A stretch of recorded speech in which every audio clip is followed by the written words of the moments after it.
श्री परमात्मने नमः। अथ श्री विष्णु सहस्रनाम स्तोत्रम्। यस्य स्मरणमात्रेण जन्म संसारबन्धनात् विमुच्यते नमस्तस्मै विष्णवे प्रभविष्णवे। नमः समस्तभूतानामादिभूताय भूभृते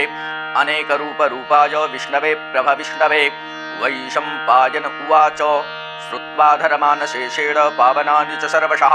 योधिष्ठिरः शान्तनवं पुनरेवाभ्यभाषत। योधिष्ठिर उवाच किमेकं दैवतं लोके किं वाप्येकं पराजडं स्तुवन्तः कङ्कमर्चन्तः प्राप्नुयुर्मानवाः शुभं। को धर्मः सर्वधर्माणां भवतः परमो मतः किं जपन्मुच्यते जन्तुर्जन्म संसारबन्धनात्। भीष्म उवाच जगत्प्रभुं देवदेवमनन्तं पुरुषोत्तमं स्तुवन्नाम सहस्रेण पुरुषः शततोत्थितः। तमेव चार्चयन् नित्यं भक्त्या पुरुषमव्ययम् ध्यायन् स्तुवन्नमस्यश्च यजमानस्तमेव च। अनादिनिधनं विष्णुं सर्वलोकमहेश्वरं लोकाध्यक्षं स्तुवन्नित्यं सर्वदुःखातिगो भवेत्। ब्रह्मण्यं सर्वधर्मज्ञं लोकानां कीर्तिवर्धनं लोकनाथं महद्भूतं सर्वभूतभवोद्भवम्। एष मे सर्वधर्माणां धर्मोऽधिकतमो मतः यद्भक्त्या पुण्डरीकाक्षं स्तवैरर्चेन्नरः सदा। परमं यो महत्तेजः परमं यो महत्तपः परमं यो महद्ब्रह्म परमं यः पराजडं। पवित्राणां पवित्रं यो मङ्गलानां च मङ्गलं दैवतं देवतानां च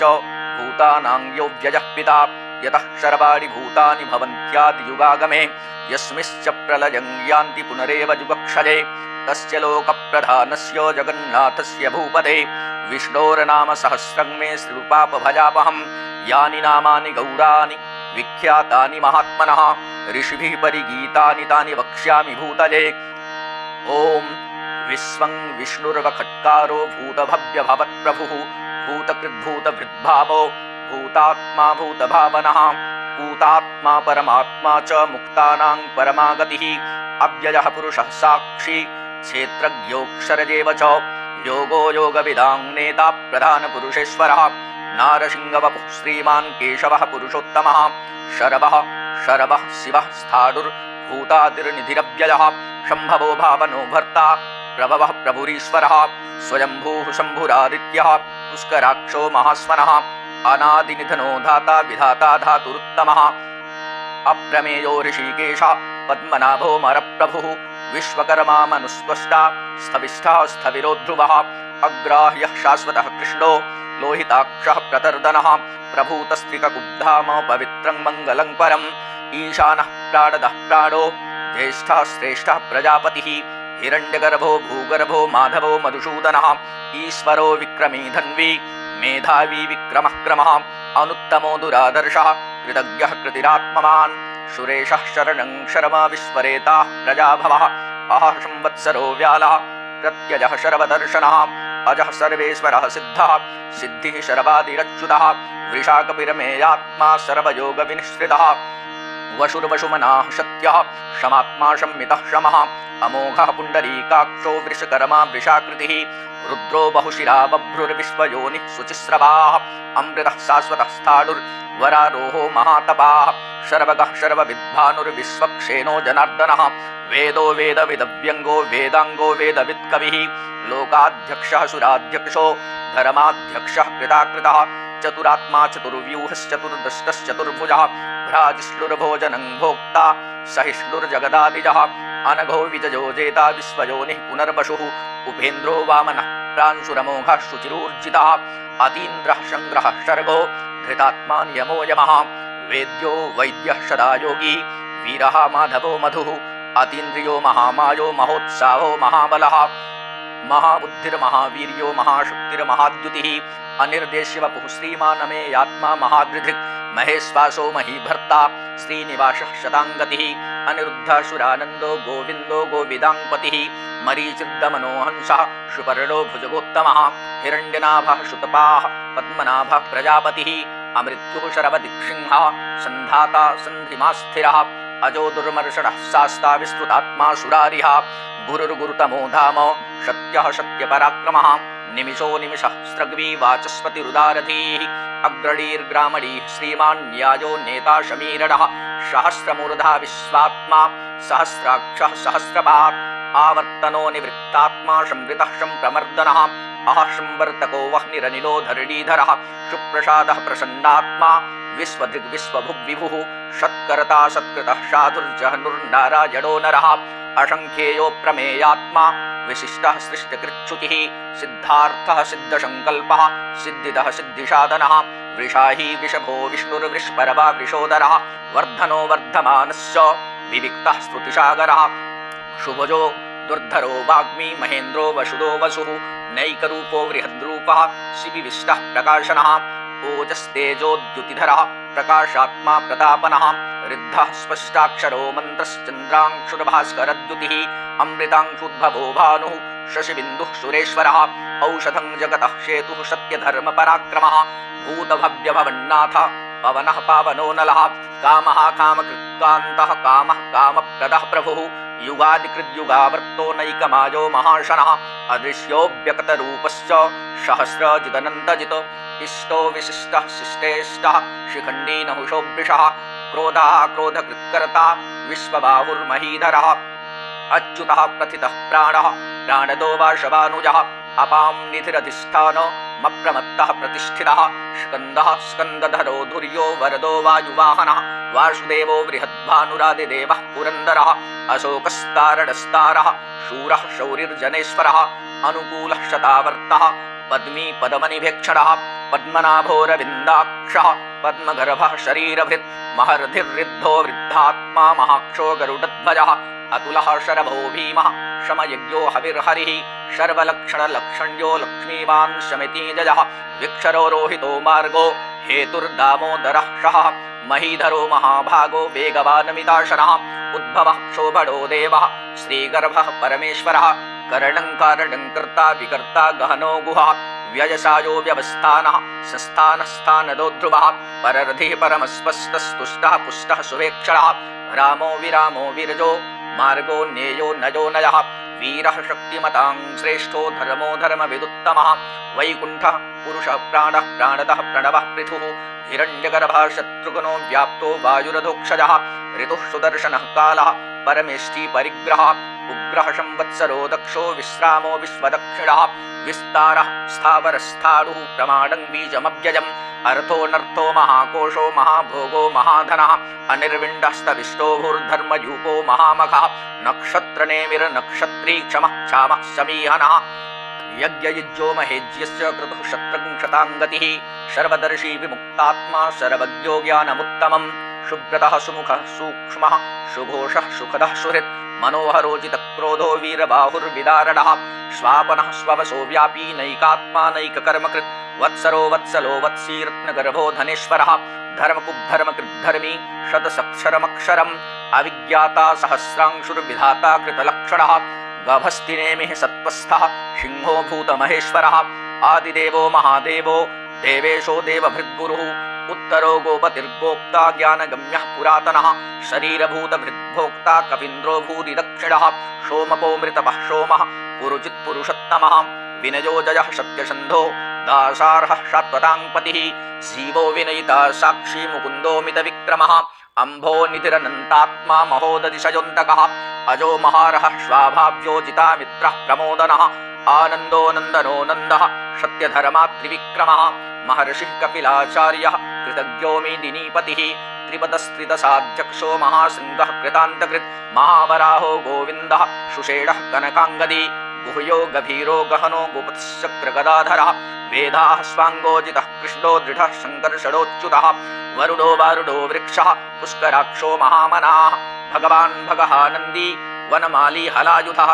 आदित्यो ज्योतिरादित्यः सहिष्णुरगतिशत्तमः अन्वाखण्डपरशुर्दारुणो द्रविडप्रदः देविस्पृक्षरवदृग्व्यासो वाचस्पतिरजो निजः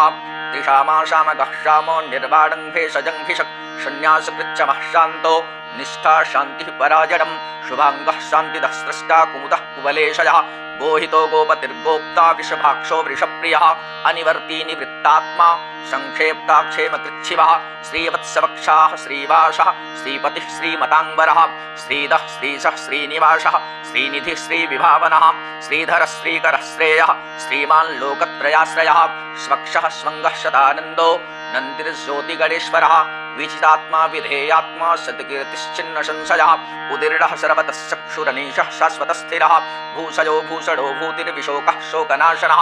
अर्चिस्मानर्चितः कुम्भो विशुद्धात्मा विशोधनः अनिरुद्धो प्रतिरथः प्रद्युम्नोमितविक्रमः कालनेमिनिः वीरः शौरिः शूरजनेश्वरः त्रिलोकात्मा त्रिलोकेशः केशवः केशिः हरिः कामदेवः कामपालः कामी कान्तः कृतागमः अनिर्देश्यवपुर्विष्णुर्वीरो नन्दो धनेजयः ब्रह्मण्यो ब्रह्मकृद्ब्रह्मा ब्रह्म ब्रह्मविवर्धनः ब्रह्मविद्ब्राह्मणो ब्रह्मी ब्रह्मज्ञो ब्राह्मणप्रियः महाक्रमो महाकर्मा महातेजा महोरगः महाक्रतुर्महायुज्वा महायज्ञो महाहविः स्तव्यः स्तवप्रियः स्तोत्रं स्तुतिः स्तोतारणप्रियः पूर्णः पूरयिता पुण्यः पुण्यकीर्तिरनामयः मनोजवस्तीर्थकरो वशुरेता वशुप्रदः वशुप्रदो वासुदेवो वसुर्वशुमनाहविः षद्गतिः सत्कृतिः सत्ता षद्भूतिः सत्पराजडः शूरसेनो यदुश्रेष्ठः सन्निवासः सुयामुनः भूतावासो वासुदेवः सर्वासु निलयो नलः दर्पः दर्पदो दीप्तो दुर्धरोथा पराजितः विश्वमूर्तिर्महामूर्तिर्दीप्तमूर्तिर्मूर्तिमान् अनेकमूर्तिरव्यक्तः शतमूर्तिः शताननः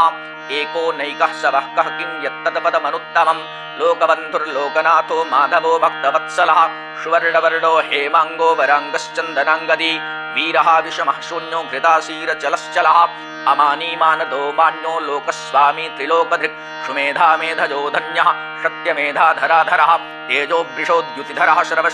सर्वशस्त्रभृताङ्बरः प्रग्रहो निग्रहो व्यग्रो नैकसिंहो गदाग्रजः चतुर्मूर्तिश्चतुर्बाहुश्चतुर्व्यूहश्चतुर्गतिः चतुरात्मा चतुर्भावश्चतुर्वेदविदेकमात् समावर्तो निवृत्तात्मा दुर्जयो दुरतिक्रमः दुर्लभो दुर्गमो दुर्गो दुराभाषो दुरारिः शुभाङ्गो लोकशार्ङ्गः शुदन्तुस्तन्तुवर्धनः इन्द्रकर्मा महाकर्मा कृतकर्मा कृतागमः उद्भवः सुन्दरः शुन्धो रत्ननाभः सुलोचनः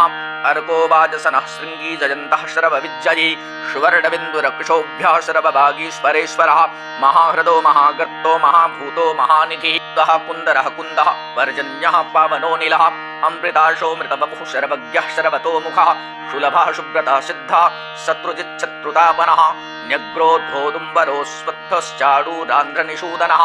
सहस्रार्चिः सप्तजिह्वः सप्तैधाः सप्तवाहनः अमूर्तिरनघोचिन्त्यो भयकृद्भयनाशनः अणुर्बृहत्कृशः स्थूलो गुणभिर्निर्गुणो महान् अधृतः स्वधृतः श्वास्यः प्राग्वंशो वंशवर्धनः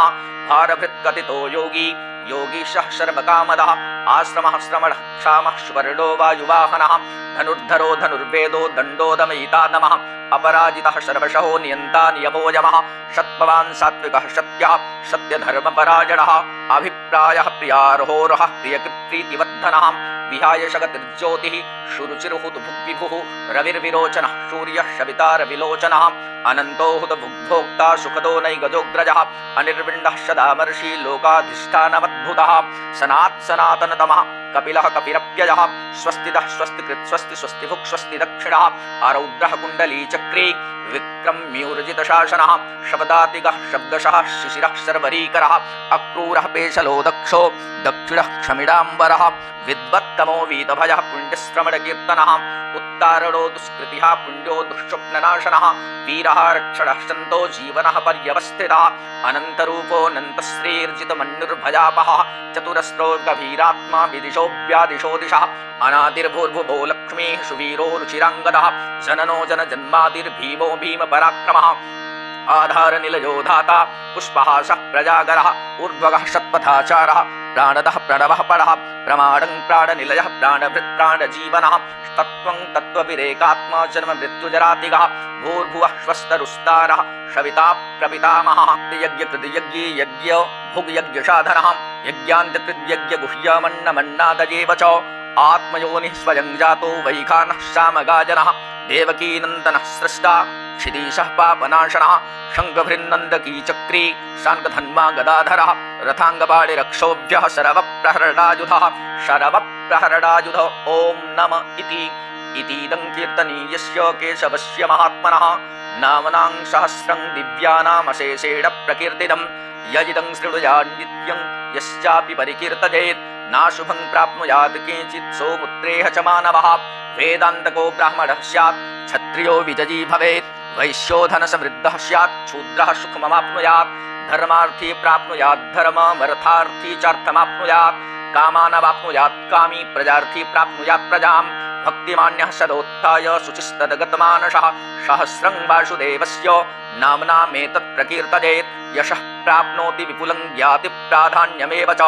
अचलां श्रियमाप्नोति श्रेयः प्राप्नोत्यनुत्तमं न भयं क्वचिदाप्नोति वीर्यं तेजश्च विन्दति भवत्यरोगो दुतिमान् बलरूपगुणान्वितः रोगार्तो मुच्यते रोगात् मध्यो मुच्येत बन्धनात् भयान्मुच्येत भीतस्तु मुच्येतापन्न आपदः दुर्गाण्यतितरत्याशु पुरुषः पुरुषोत्तमं स्तुवन्नाम सहस्रेण नित्यं भक्तिसमन्वितः वासुदेवाश्रयो मर्त्यो वासुदेवपरायणः सर्वपापविशुद्धात्मा याति ब्रह्म सनातनं न वासुदेव भक्तानाम् अशुभं विद्यते क्वचित् जन्म मृत्युजराव्याधिभयं नैवोपजायते इमं स्तवमधीयानः श्रद्धा भक्तिसमन्वितः युज्येतात्मसुखशान्तिश्रीधिस्मृतिकीर्तिभिः न क्रोधो न च मात्सर्यं न लोभो न शुभामतिः भवन्ति कृतपुण्यानां भक्तानां पुरुषोत्तमे द्यौ सजन्त्रार्कनक्षत्रा खं दिशो भूर्महोदधिः वासुदेवस्य वीर्येण विधृतानि महात्मनः ससुरासुरगन्धर्वं सयक्षोरगराक्षसं जगद्वशे वर्ततेदं कृष्णस्य सचराचरम् इन्द्रियाणि मनोबुद्धिः सत्त्वं तेजो बलं धृतिः वासुदेवात्मकान्याहुः क्षेत्रं क्षेत्रज्ञयैव च सर्वागमानामाचारः प्रथमं परिकल्पते आचारप्रभवो धर्मो धर्मस्य प्रभुरच्युतः ऋषयः पितरो देवा महाभूतानि धातवः जङ्गमा जङ्गमं चेदं जगन्नारायणोद्भवम् योगो ज्ञानं तथा सांख्यं विद्याः शिल्पादिकर्म च वेदाः शास्त्राणि विज्ञानमेतत्सर्वं जनार्दनात् एको विष्णुर्महद्भूतं पृथक् भूतान्यनेकशः त्रीन् लोकान् व्याप्य भूतात्मा भुङ्क्ते विश्वभुग्वयः इमं स्तवं भगवतो विष्णोर्व्यासेन कीर्तितं पठेद्ययिच्छेत् पुरुषः श्रेयः प्राप्तुं सुखानि च